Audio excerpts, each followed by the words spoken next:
for the palace, which is where we are now, I kind of thought, palaces, one's done castles and this and that, I'm a bit over it.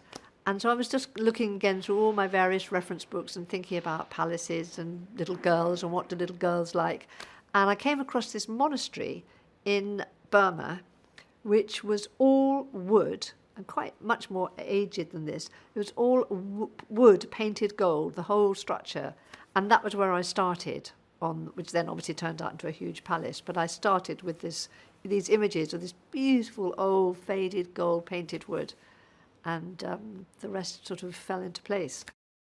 We have his sort of hideaway in Agrabah, the Broken Tower, which was supposed to be way up high, and there was lots of sort of nefarious ways he had of reaching it, and sort of clever things happened. And then you went up there, and that was lovely, because he had this way, he pulled this huge kind of canopy over, and it was all sort of prints on the inside, and it just gave a whole different sort of ambience of the broken rocks and what have you. So that was really nice. And Guy liked that one a lot, actually. And it just gave us another dimension, because we're in and around that town all the time, and then we're in the palace, and it was nice having that dimension.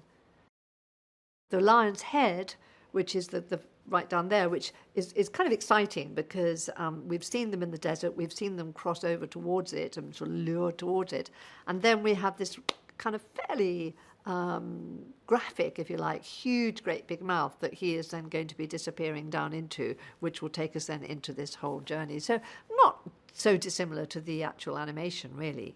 And then the whole thing of after he's found the lamp and the whole place turns upside down, and you've got the rivers of lava coming down and the gold all melting.